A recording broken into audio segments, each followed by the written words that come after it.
Halo semua, selamat datang di Psycho Easy, channel yang membantu Anda untuk belajar psikologi dengan penjelasan yang lebih mudah dimengerti. Di episode kali ini, kita akan bahas tentang sejarah perkembangan aliran fungsionalisme di psikologi.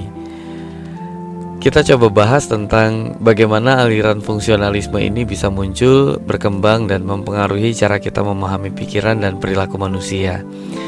Dengan bahasan ini, saya ingin menunjukkan bahwa fungsionalisme adalah kepingan puzzle yang penting yang perlu kita pahami bila ingin punya pemahaman yang lengkap tentang psikologi. Sebenarnya rekaman ini dibuat untuk membantu mahasiswa saya untuk belajar tentang sejarah dan aliran psikologi di pertemuan ke-7, tapi siapa tahu ini juga bisa bermanfaat untuk Anda. Siap? Kita mulai bahasan kita kali ini tentang sejarah perkembangan aliran fungsionalisme dengan sosok Herbert Spencer. Spencer adalah seorang filsuf asal Inggris yang terkenal dengan idenya tentang evolusi dan survival of the fittest. Kalian mungkin pernah mendengar istilah ini dan mengira bahwa istilah ini dicetuskan oleh Darwin. Tapi sebenarnya istilah ini diciptakan oleh Spencer. Spencer mengembangkan konsep Darwinisme sosial, di mana Spencer menerapkan prinsip evolusi Darwin yang fokus membahas fenomena biologis ke membahas fenomena tentang sosial kemasyarakatan. Spencer berpendapat bahwa semua aspek alam semesta, termasuk karakter manusia dan institusi sosial seperti hukum dan perekonomian misalnya, itu berkembang secara evolusioner. Artinya hanya yang paling fit aja atau yang paling cocok dengan lingkungan yang akan bertahan. Ide ini sangat cocok dengan semangat individualisme Amerika pada abad saat itu, di mana kebebasan individu dan ekonomi yang serba membiarkan semua hal terjadi itu dianggap penting. Ketika Spencer mengunjungi Amerika, dia disambut bak selebritas.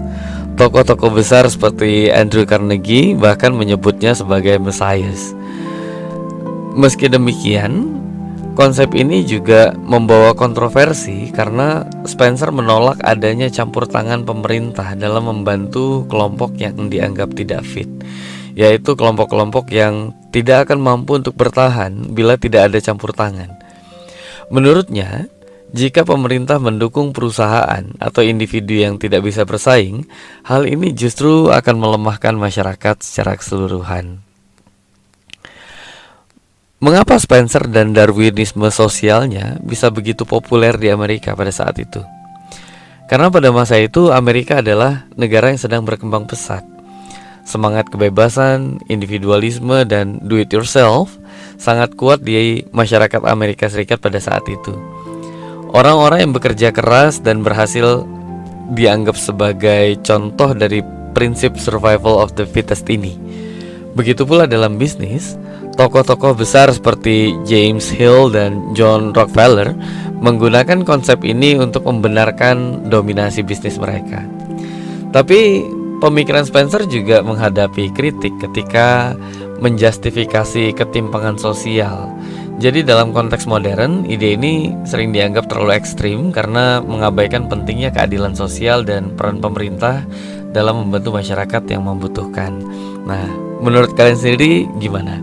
Apakah orang-orang yang nggak bisa bersaing itu mestinya dibantu, atau dunia mestinya dibiarkan begitu aja tanpa adanya campur tangan? Sekarang kita beralih ke sosok William James. William James adalah seorang filsuf dan psikolog Amerika yang dikenal sebagai pelopor fungsionalisme dalam psikologi. Walaupun James tidak secara langsung mendirikan fungsionalisme, dia memberikan dasar-dasar pemikiran yang kemudian berkembang menjadi aliran fungsionalisme ini. Dalam bukunya yang terkenal, yaitu The Principles of Psychology, James memperkenalkan ide-ide revolusioner yang mengubah cara kita memandang pikiran dan kesadaran. Salah satu kontribusi besar James adalah konsep stream of consciousness atau arus aliran kesadaran. James berpendapat bahwa kesadaran itu bukan kumpulan elemen-elemen terpisah seperti yang diajarkan oleh Wilhelm Wundt dan aliran strukturalismenya.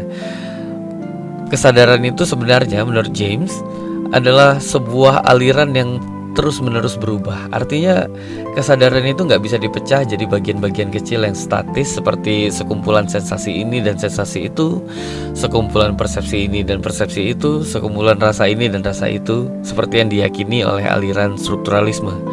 Buat James, semuanya terhubung dalam arus kesadaran yang terus berubah dan saling mempengaruhi satu sama lain.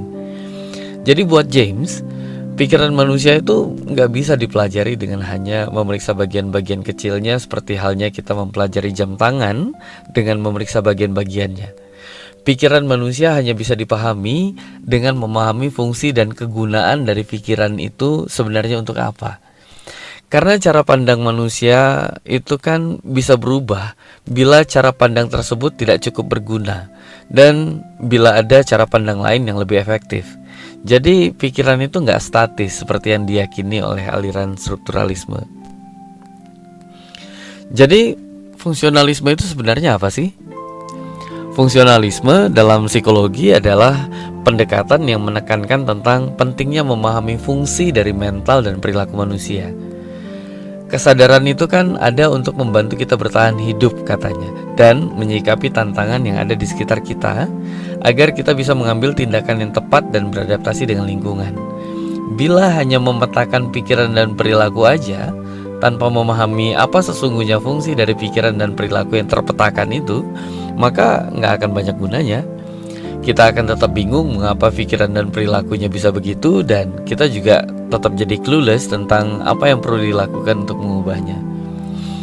Dari penjelasan itu, nggak heran bila James menyuarakan konsep pragmatisme, di mana nilai dari sebuah ide diukur dari seberapa bermanfaat ide tersebut dalam dunia nyata.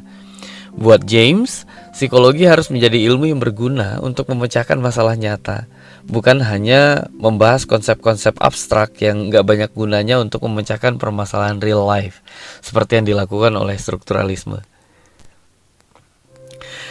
Nah, setelah kita bahas Spencer, setelah kita bahas William James juga, sekarang kita bahas tentang Samuel Butler.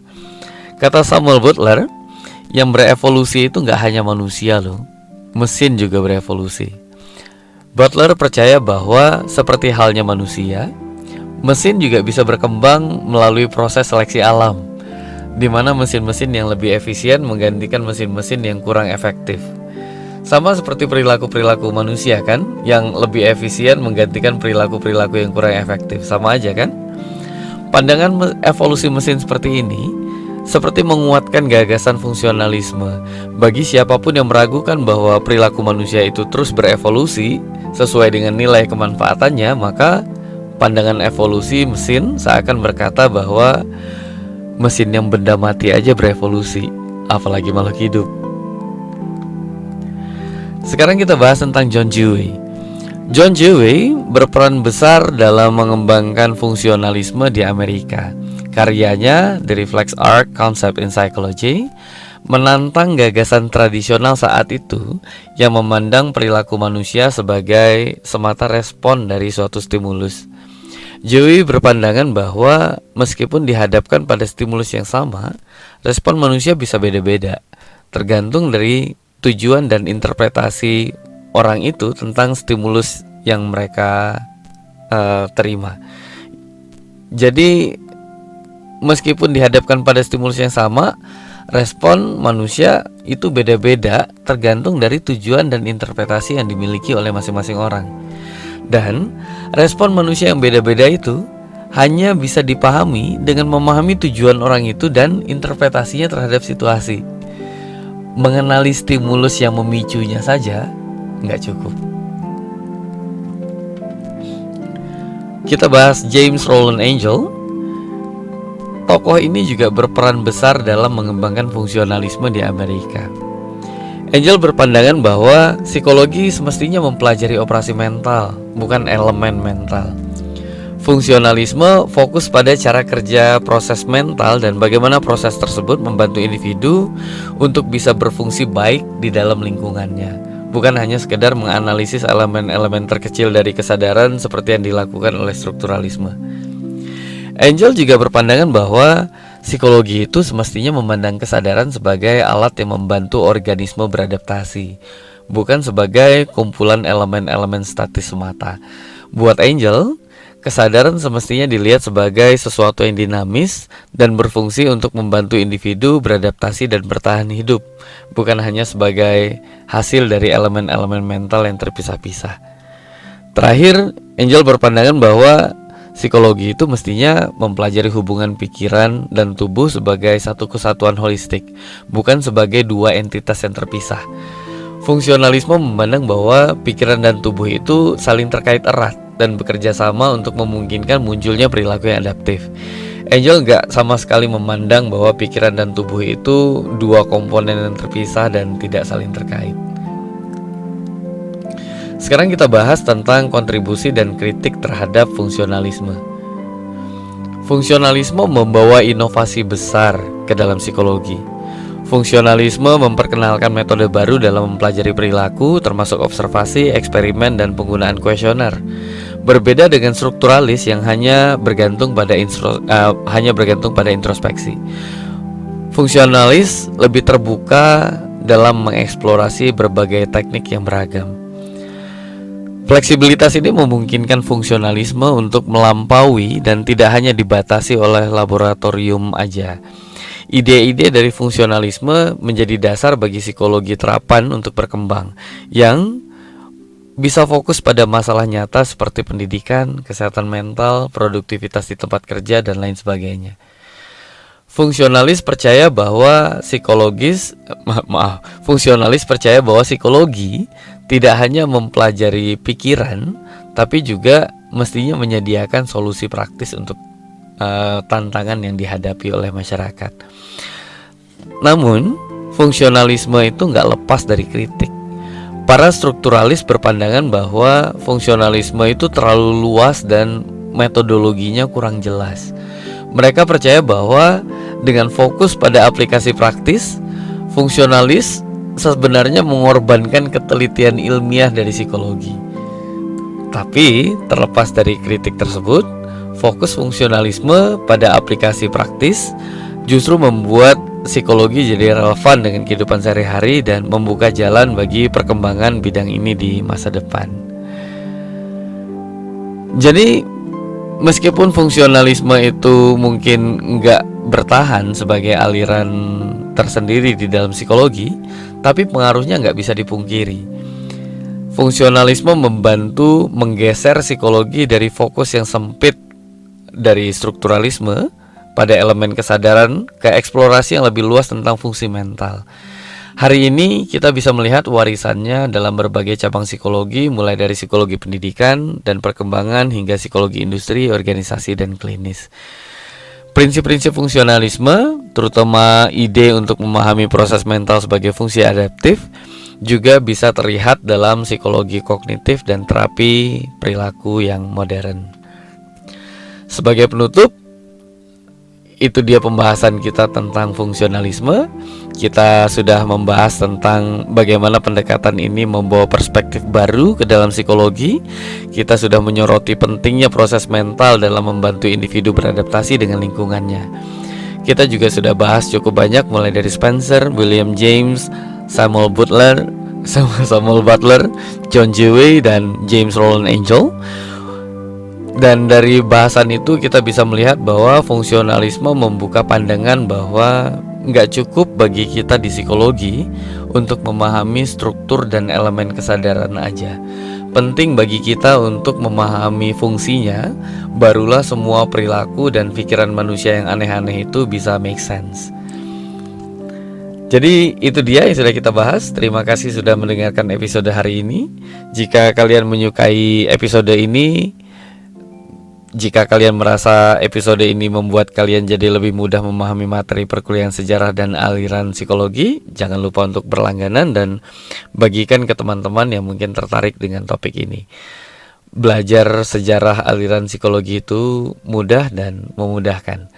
Sampai jumpa di episode selanjutnya. Tetaplah penasaran dan tetaplah berpikir secara fungsional.